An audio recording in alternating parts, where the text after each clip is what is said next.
Halo semuanya, selamat datang kembali di video analisa harian XAUUSD bersama Amandana, dan ini adalah analisa harian XAUUSD pada hari ini tanggal 18 Juni 2025 hari Rabu, yang dimana nanti malam kita akan ada berita penting karena nanti malam kita ada berita tentang FOMC suku bunga. Seperti biasa, jika kalian semua suka dengan videonya, jangan lupa like dulu videonya, subscribe bagi yang subscribe, hidupkan lonceng dan di share. Oke, di sini saya mau bahas dulu sedikit, langsung aja ya, mungkin ke teknikal dulu ya. Nanti kalau masalah fundamentalnya nanti saya akan update di terakhir aja. Oke, untuk masalah teknikal sekarang ini, kalau dilihat kemarin sudah saya infokan, kalau ada yang pengen nge-buy, tunggu market itu break di atas 3403 ya kan. Ini adalah selaku resisten yang lumayan valid. Tunggu break, kena supply, turun, baru kita nge-buy enak. Nah, kemarin marketnya itu ternyata diem di area ini ya. Ini berarti bisa saya katakan skenario-nya masih sama, yang dimana kalau kita mau tunggu break ke atas masih oke juga, tidak menjadi masalah. Dan kemarin sudah saya katakan juga, kalau ada marketnya tutup di bawah 77 atau nggak di bawah 80 ya secara H1, kecenderungannya nanti marketnya bisa turun ngejar ke resistance become support di weekly di 3357. Dan ternyata ini marketnya kalau kalian ini stay di tempat ya, antara 3392 sampai 3382, muter-muter di situ aja ya. Sementara situ aja, tidak memberikan kita kejelasan. Kalian juga bisa lihat dari segi time frame H4, kocokan mautnya atas bawah gede ya. Dari kemarin malam dropnya sampai 3366, tertinggi kemarin malam adalah sampai 3400. Jadi total 300 pip atas bawah, kocokannya luar biasa. Jadi kalau ada yang trade kemarin, kayaknya antara kalian pusing atau kalian buat profit. Oh iya sih, karena kalau saya pribadi kalau sudah kondisi kayak begini ya, nggak jelas begini, jujur saya skip sih ya. Sekali lagi saya masih skip untuk ambil trade karena nanti malam kita ada FOMC. Nah, kalau dilihat berdasarkan technical sekarang ya, berdasarkan daily, memang dari daily kita sudah kena fair value gap dari dailynya kemarin ya.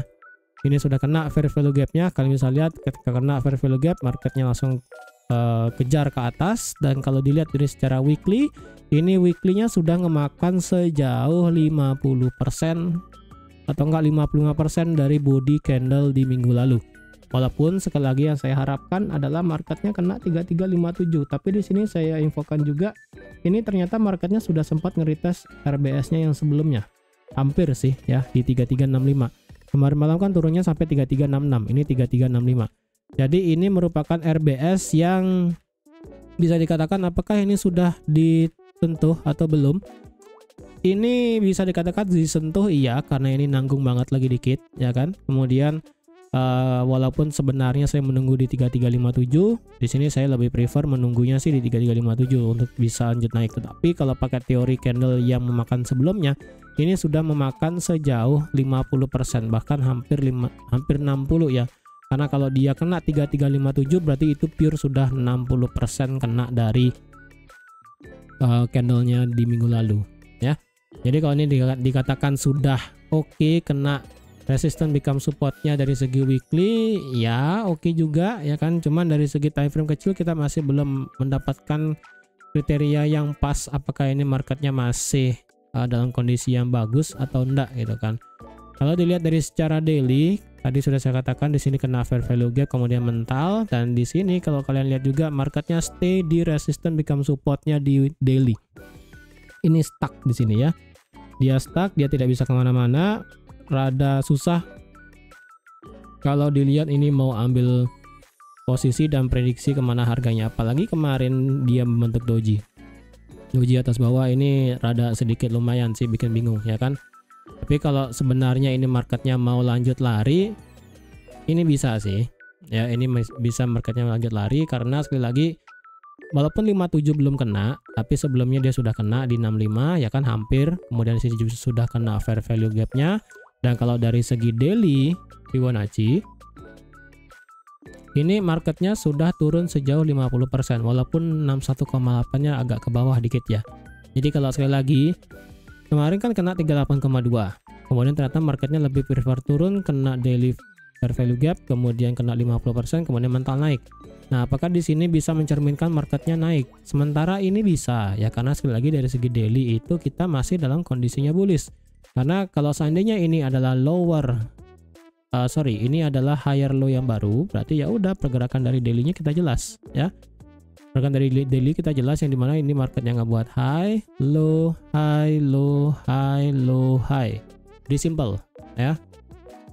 Tapi kalau misalnya ini marketnya masih lanjut turun lagi ngejar 61,8 lebih bagus lagi ya, di sekitaran 3350, 3355 kita tengah di sekitaran 3360 sekitaran sini. Kemungkinan di sini nanti kita bisa ambil swing cukup tinggi untuk XAUUSD naik ke atas ya. Ini masih secara teknikalnya. Oke. Ini masih secara teknikal. Nanti fundamentalnya kita lihat. Ya, jadi otomatis kalau dilihat dari segi daily ini sudah kena 50%, sudah kena fair value gap. Jadi otomatis penentuannya adalah hari ini. Kalau hari ini marketnya bisa tutup lagi minimal di atas 38,2, berarti untuk hari ini adalah penentuannya kalau bisa market tutup di atas paling bagus 3400. Kalau daily bisa tutup di atas 3400 pada hari ini, berarti mencerminkan besok kita bisa melakukan yang namanya kenaikan ataupun mengharapkan adanya kenaikan untuk di XAUUSD untuk lebih tinggi. Tapi kalau hari ini marketnya tidak tutup di atas 38,2 atau nggak di atas 3400, saya rasa agak sulit dia itu untuk naik. Bahkan kecenderungannya bisa koreksi atau sideways lebar. Itu aja sih. Ya, harapan saya sih semoga clear ya di atas 3400 bagus. Kalian kalau dia turun nge-retrace sampai 3350 juga bagus. Ya, jadi tidak ada salahnya. Secara daily, stokastik dan indikator, secara RSI dia flat, tidak menunjukkan gejala apapun ya. Kemudian secara yang problem sekarang di sini adalah dari segi stokastik. Dari segi stokastik, di sini mencerminkan potensi terjadi yang namanya bearish divergence. Ya, ini masih potensi, oke, belum fix. Yang dimana di sini marketnya ngebuat high, ya, ngebuat higher high. Tetapi di sini secara stokastik potensi membuat lower high, oke. Walaupun secara RSI di sini masih flat, momentum RSI tidak menunjukkan gejala adanya divergence, oke. Dan yang dimana secara momentum RSI di sini masih flat, tidak ada gejala turun ataupun naik, ya. Walaupun di sini masih di atas 50 sebagai angka pivot, tapi dia juga tidak mau naik di atas 60. Jadi benar-benar flat sekali, tidak ada kejelasan maunya kemana. Kalau hanya melihat berdasarkan stokastik daily, ini sekali lagi potensi. Ingat ya, ini potensi. Kenapa? Karena kalau dilihat ini belum nge-cross, stokastiknya belum cross ke atas. Ya, ini stokastik belum cross ke atas. Jadi ini saya katakan masih potensi. Kalau ini hari ini kita tutup di atas 3400, ini otomatis tidak akan nge-cross, maka ini secara stokastiknya otomatis bakal menganga ke atas lagi kayak kemarin ya. Yang dimana ini akan mengangkat juga secara RSI di atas 60 lagi sekali. Makanya saya harapkan kalau ini memang marketnya naik di atas 3400 lebih bagus. Tapi kalau ini marketnya drop sampai 3360, 3355 malahan ya, dan tutupnya di tengah-tengah, ya itu sedikit bermasalah. Karena berarti secara stokastiknya bisa flat, kemudian secara RSI juga flat lagi. Ini belum bisa nge-cross. Kecuali hari ini kita turun di bawah 3350 dan tutup di bawah itu, atau enggak minimal di bawah 3360. Kalau candle hari ini tutup di bawah 3360 ya, berarti menandakan di sini secara stokastik bakal nge-cross ke bawah dan secara RSI bakal turun di bawah 50 atau enggak mendekati 50. Walaupun kita di sini masih ceritanya bullish, cuma masalahnya indikatornya di sini bilang bahwa kenaikannya di sini belum ada tanda-tanda naik, itu doang sih ya. Tapi kalau secara price ya jelas kita masih dalam kondisi trennya adalah bullish untuk sekarang ya kan, clear banget. Dia naik turun naik turun naik. Jadi asalkan untuk secara XAUUSD tidak turun di bawah 3300 untuk yang kesekian kalinya. Kalau nanti kedepannya turun di bawah 3300, ini kemungkinan ya sudah kita bakal mengalami bearish lumayan ke bawah tuh ya. Itu dari segi daily. Harapan saya adalah dia close di atas 3400 supaya clear kita mau naik atau turun. Tapi kalau dia di tengah-tengah, ya saya nggak bisa ngomong apa sih ya, saya nggak bisa ngomong apa jujur. Kemudian dari segi H4, ini H4 kalian bisa lihat flatnya luar biasa. Secara stokastik ini memang sempat turun di bawah zona oversold, tapi dia tidak masuk ke dalam zona oversold, dia hampir ya kan, dia turun di bawah 30 tapi sekarang flat di angka 23 22 ya. sorry, dia sempat turun di bawah 20 ya, dia turun di bawah 20. Kemudian sekarang flat di sekitaran 20-an. Dan secara RSI kalau misalnya lihat flat banget di angka 50. Jadi benar-benar tidak ada mencerminkan kemana ini marketnya mau kemana ya. Benar-benar gak ada kemana. Nah, yang lucu adalah dari segi H1. Kalau kalian lihat dari segi time frame H1 di sini ketara banget ya. Sebenarnya kalau tanpa saya pakai indikator pun kalian bakal ketara di sini membentuk yang namanya wedge, falling wedge, dan juga membentuk yang namanya bullish divergence. Ya. Kenapa kalau kalian ngeh di sini ya? Ya ini nggak akan saya hapus sih ya. 3357 ya akan saya tetapkan. Ini maksud saya wedge ya di sini. Ini bagian atasnya, oke. Ini bagian atas masih di respect. Kemudian kalian bisa lihat bagian bawahnya seperti ini. Ya, ini hampir wedge sih sebenarnya ya. Tapi kalau kalian mau bagus banget, kayak ini lebih kepada channel turun. Coba ya. Ini kayak channel turun sih. Nah ya, ini lebih kepada channel turun. Jadi otomatis kalau ini break ke atas, ya udah, ini bakal bisa menjadi trigger, marketnya bisa lanjut naik lagi. Oke. Kalau secara stokastik tadi dan juga RSI yang sudah saya berikan tadi, ini kan divergent, ya kan? Ini divergent dimulai dari sini nih, ya. Dimulai dari sini divergentnya, tapi marketnya nggak mau naik, ya. Kemudian secara stok RSI di sini kalian bisa lihat semakin lama semakin tinggi, walaupun secara RSI di sini masih stop di angka 50 ya, dia belum balik naik di atas 50. Jadi kayak merambat, volumenya naik cuman harganya nggak mau naik. Nah, ini sedikit lucu nih ya, momentumnya menaik cuman harga nggak mau naik. Yang saya takutkan adalah nggak tahu dari segi fundamental dan juga berita nanti, ini sepertinya bakal terjadi ledakan sih menurut saya ya. Dengan kondisi seperti ini ya, yang pernah kejadian beberapa waktu kemarin, yang dimana momentumnya naik secara RSI, merambat naik, dan kalian bisa lihat stokastik juga sudah di atas 50, tapi secara harga itu masih flat ya, harga itu masih flat. Jadi kalau dilihat dengan kondisi seperti ini ya, saya worry-nya lah nanti ada ledakan sih. Saya worry-nya benar-benar bisa terjadi ledakan ke atas. Jadi kalau terjadi ledakan ke atas ya, otomatis kita bakal ketinggalan momen. Itu sudah pasti, kecuali kalian bisa nangkep momen tersebut sih hebat ya. Tapi jujur kalau yang tidak terus ngelihat chart pasti bakal ketinggalan momen, pasti itu. Ya, otomatis kalau di sini terjadi ledakan ke atas nanti misalnya ya, benar-benar momentumnya masuk ya kan, volumenya masuk gede, ini bisa break. Gampang banget, ini bakal gampang banget di break karena ini sekali lagi ada trend line, kemudian di sini ada resistannya, ini bakal di break gampang ke atas dengan sekali power ya, dengan sekali power kemungkinan sih dia bakal langsung terbang ke 3415. Nah, di sekitaran supply-nya ini baru kita akan lihat apakah dia bakal sideways dan lari lagi, atau yang saya inginkan dia naik turun seperti ini. Udah kayak begini sih harapan kita cuma dua ya, antara dia kena nanti supply sideways kita bisa ngebuy, atau dia kena supply retest resistant kita ngebuy. Tapi kalau marketnya lebih condong untuk langsung tegak lurus ke atas kayak begini, ya udah kalian nanti bisa ke time frame M1 pakai strategi yang sudah saya share di Discord untuk cari momentum ke atas gitu kan. Oke, seperti itu. Dari segi H1 tetap sih ini ya 3377 sebagai immediate resistance become support sekarang. Ini masih valid ya. Kemudian H4 juga masih valid. Tidak ada H4 juga turun di bawah 3382 ya, atau enggak di bawah 3380. Ini masih valid banget. Jadi pergabungan H4 dan H1 di sini memberikan kita apa ya? Kejelasan bahwa market sekarang itu masih sideways, belum clear mau kemana arahnya. Semoga sih ini kita break ke atas ya. Ideal palingnya ini ideal banget ya kalau marketnya memang mau bergerak yang saya inginkan ya. Ini marketnya naik, oke. Naik, dia ngebreak high ini aja 3396, otomatis nanti dia ngebreak trend line ya kan. Kita tunggu retest, nanti kita ambil buy pendek aja dulu sampai 3.400, asalkan ini kejadian tidak sampai FOMC ya.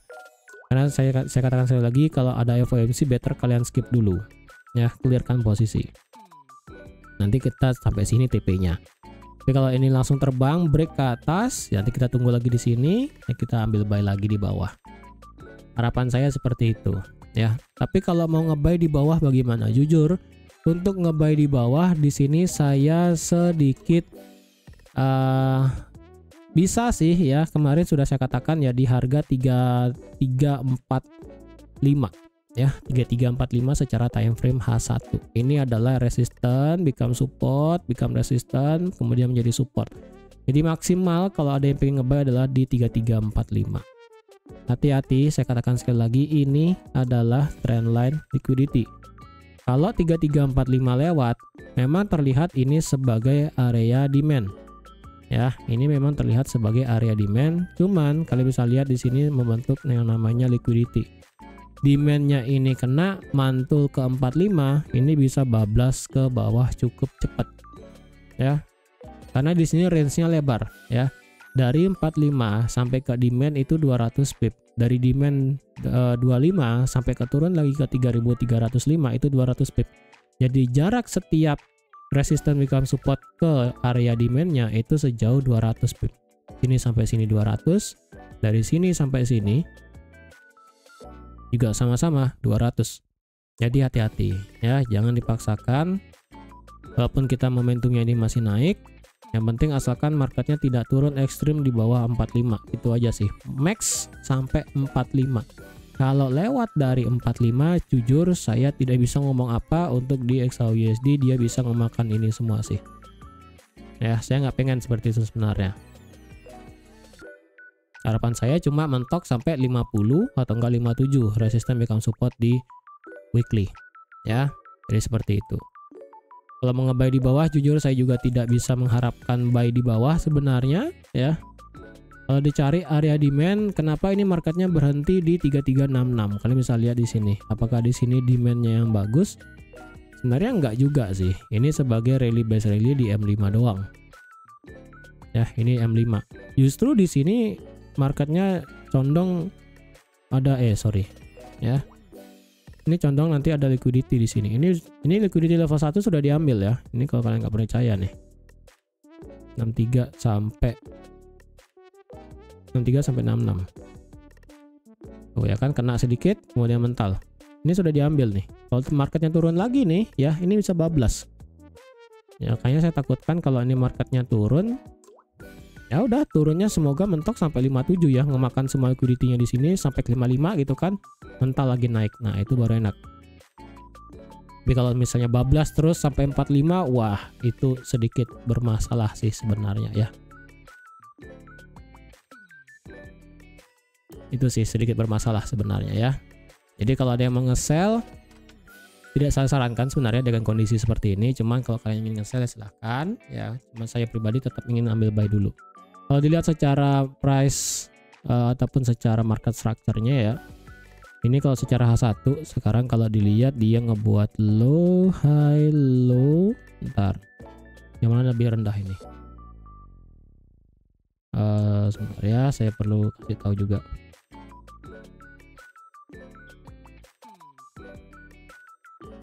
Oke, dia turun berarti turun naik, turun naik, turun naik, turun naik, turun. Jujur ya, dari segi H1 itu tidak ada yang bagus marketnya melakukan break of structure. Kenapa? Karena kalau kalian lihat ya secara H1 ya, ini kan low terakhir. Kalian bisa lihat geser ke kiri. Dia itu nggak bentuk wick. Kemudian di sini marketnya buat low baru, tapi cuma ekor doang. Kemudian di sini lagi, ini ekor doang. Jadi kalau dibilang apakah ini pressure turunnya kencang? Saya rasa enggak. Karena setiap berusaha untuk membuat break of structure, karena menurut saya ya untuk masalah break of structure itu adalah saya lebih prefer candle close body seperti ini. Kalau close body seperti ini ya, ini baru saya katakan sebagai break of structure yang bagus. Tapi ini cuma ekor doang ya secara H1. Ini ekor lagi. Coba kita lihat di M30. M30 pun sama ya. Ini ekor lagi. Bener-bener apa ya? Marketnya berusaha turun tapi selalu dipentalin balik. Makanya tadi secara RSI H1 dan juga stokastik itu indikatornya naik, kayak ada yang masuk banyak. Cuma harganya nggak mau naik gitu loh. Itu sedikit problem. Bahkan M15 ya, ini time frame kecil bahkan ya. Ini low terakhir ya. Ini low terakhir. Tuh, sama, cuma ekor doang. Kemudian ini low paling rendahnya lagi ya. Tuh, sama. Kemudian ini yang paling baru. Ini ekornya panjang loh. Ekornya panjang-panjang di sini. Jadi setiap harga turun banyak yang ngebuy ini ya. Jadi bisa saya katakan sih, makanya saya worry-nya ini ada meledak ke atas sih, jujur ya. Secara H1 kalau dibilang marketnya sudah breakout structure, jujur belum ya. Kalau cuma ekor-ekor doang sih ya, ini breakout structure ke bawah, ini breakout structure ke bawah. Memang kalau dari segi close candle enggak, dia turun, naik ya, kemudian turun sampai sini, kemudian dia naik, kemudian dia turun, dan sekarang dia naik. Jadi otomatis lower high dan lowernya adalah ini adalah low ya, ini adalah lower high, ini adalah lower low, ini adalah lower high, ini adalah lower low, ini adalah lower high. Jadi otomatis kalau ini di break ya, ini di break sorry, tenggorokannya baru enak dikit. Dia nanti misalnya break trendline juga, dia ngebreak wicknya di 3396, nanti marketnya itu turun retest ini, nanti kita enak nanti ngebuy. Harapan saya sih gitu ya, karena kalau dilihat ini sudah 1 2 3 sudah ada 3 lower high dan 3 juga lower low. Jadi semoga nanti kita melihat adanya kejelasan di market untuk nanti malam ya. Saya pribadi tetap ambil buy. Dimana nge-buy saya pribadi ya sekarang ya, saya sih nunggu di 57 karena sekali lagi 61,8 nya ya kan. Atau enggak kalau misalnya di sini nggak dapat, mentok saya di 45, itu doang sih. Kalau di sini saya mau nge-buy bagaimana ya, saya prefer tunggu break ke atas, retest naik. Kalau ini break lagi sekali, naik lagi, turun, naik lagi, udah mentok sampai di 3424. Kalau nggak mentok tinggi sampai ya udah terserah kalian sih, itu doang. Paling dekat di sini nge-buy-nya ya, dia nge-break ini wajib. Dia wajib close candle di atas ini. Ya, dia wajib close candle di harga berapa ya, saya mana kemarin tuh,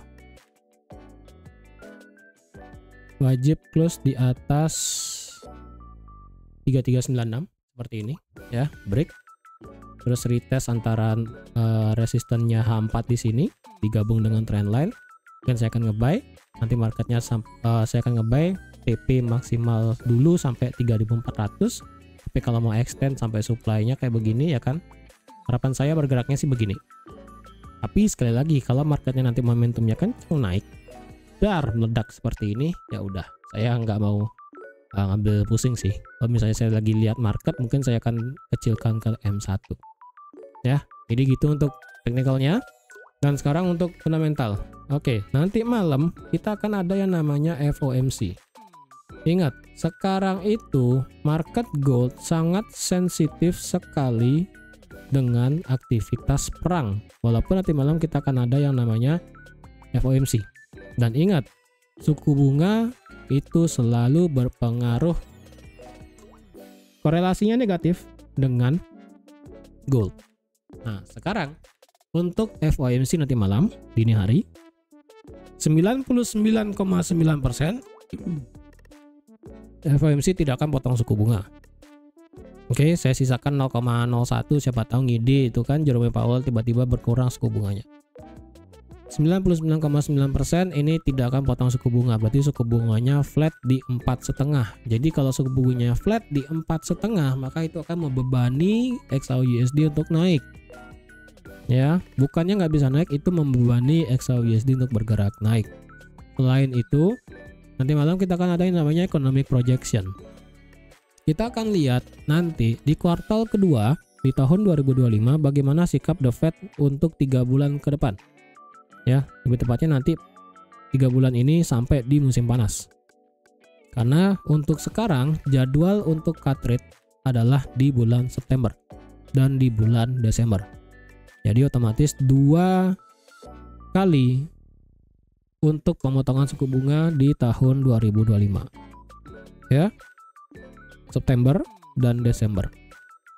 Kalau misalnya itu dimension pada saat economic projection nanti, ya sekali lagi ini proyeksi ekonomi dan memberikan keterangan bahwa oke, September kemungkinan ada pengurangan suku bunga, itu bisa dianggap dovish untuk statement tersebut. Walaupun suku bunganya flat di 4,5, gold itu bisa naik karena sekali lagi proyeksi suku bunga bakal bisa turun.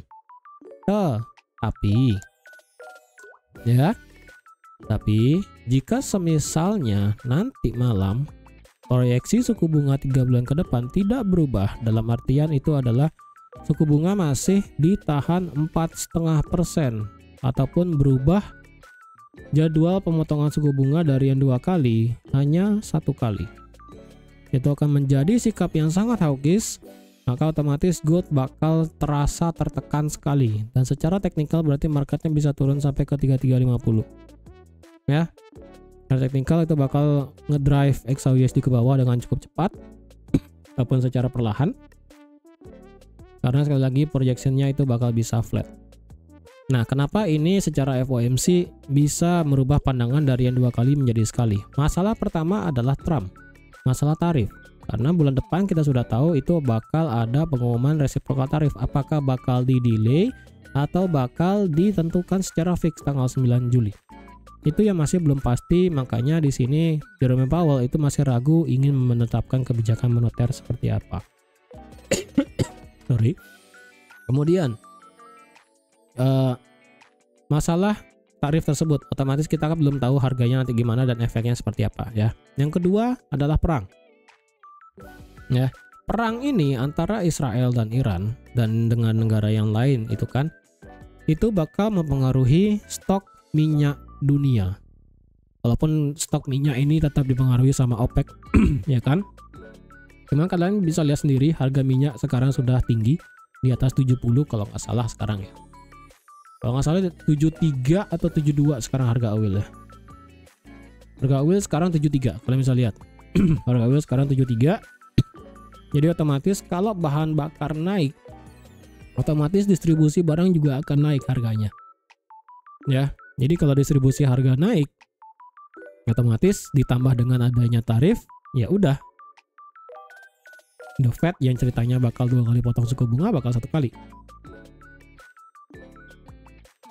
Makanya di sini kalau dilihat apa ya? FOMC ini pengen potong suku bunga ini masih pikir-pikir kepala sebenarnya ya, benar-benar masih garuk-garuk kepala ini, masih belum pasti ya. Nah sekali lagi bagaimana bank sentral bisa menetapkan kebijakan kalau pemerintahnya sendiri itu masih amburadul ya, udah kebijakan fiskalnya nggak jelas, kemudian ditambah perang, harga minyak naik gitu kan, otomatis ya ini pasti harga minyak naik itu bakal merembet ke semua sektor. Nggak peduli itu mau sektor jasa, manufaktur, terutama sektor retail, kemudian manufaktur itu pasti bakal berasa sekali. Ya, pasti bakal berasa. Jadi otomatis di sini ya kemungkinan sih nanti malam nada FOMC menurut saya adalah hawkish sih. Ya, dengan adanya tarif yang masih belum jelas plus perang yang dimana harga minyak naik yang kemungkinan itu bisa membawa inflasi naik, karena sekali lagi ya dampak Trump tarif belum berasa pure. Oke. Kemudian dari perang, harga minyak yang $73 per barel itu belum berasa dampaknya ke sektor-sektor yang ada. Jadi otomatis kalau di sini itu dianggap sebagai bahan untuk takutnya inflasi naik lagi, ya udah ini bakal stay di 4,5 mungkin sampai akhir tahun 2025. Ya, jadi hati-hati. Walaupun kita walaupun kita nanti di sini ya melihat dari segi perangnya itu ada kelanjutan misalnya ya. Karena kalau dari segi perang sendiri ya, Amerika sekarang itu masih belum pure banget melihat melihat perlu nggak mereka itu masuk ke dalam perang antara Iran dan Israel. Untuk Iran sendiri, mereka sudah mempersiapkan misil dan perlengkapan militer untuk menyerang US bases jika semisalnya Amerika itu join war. Ya, jadi otomatis di sini dilema untuk gold itu banyak sebenarnya, ya. Jadi bahan bakarnya itu saling bertolak belakang. Dari suku bunga itu tidak sesuai.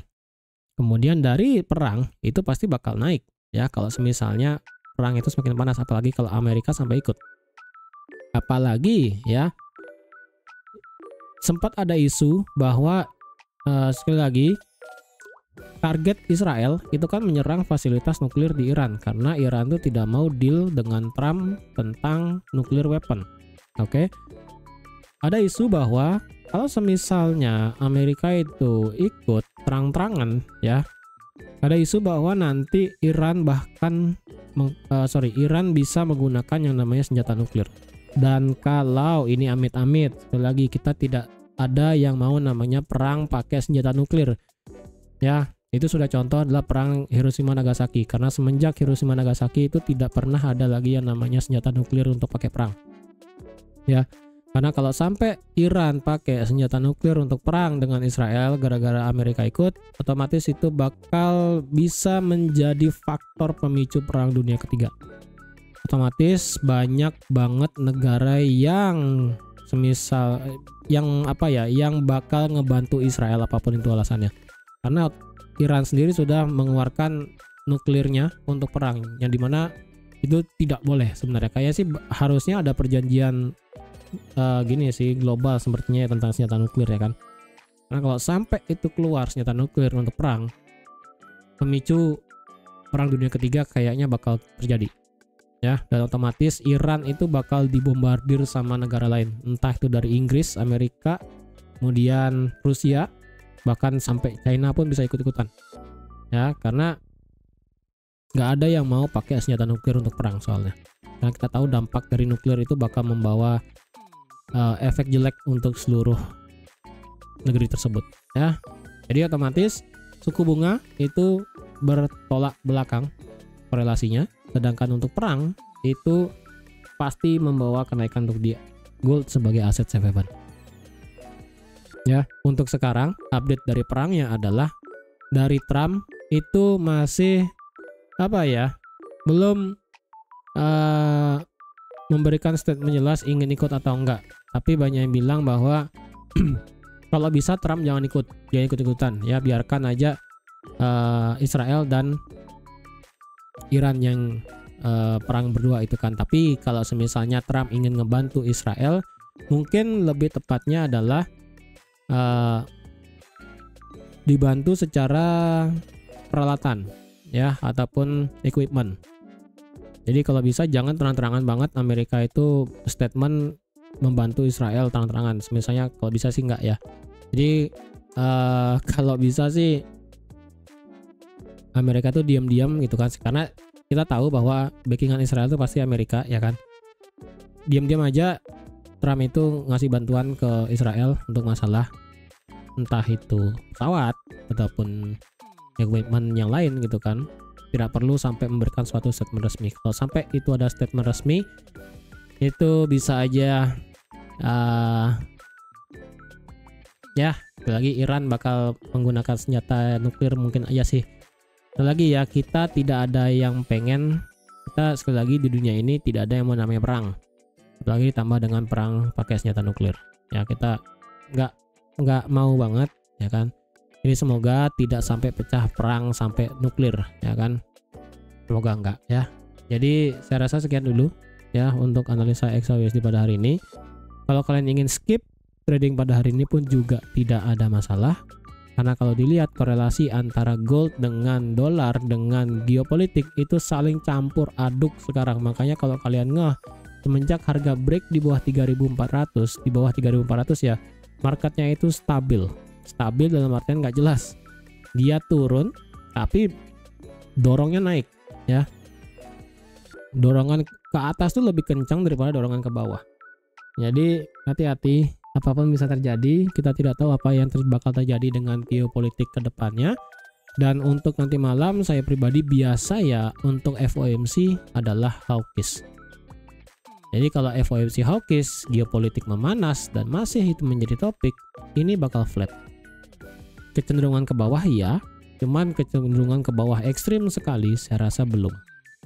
Karena geopolitik masih menjadi bahan bakar yang cukup untuk gold itu masih bisa bertahan di atas 3.300 untuk saat ini. Ya. Jadi saya rasa sekian dulu. Terima kasih sudah menonton video sampai habis. Terima kasih juga sudah like, share, dan subscribe seperti biasa. Dan sampai jumpa lagi di analisa harian XAUUSD selanjutnya. Bye-bye.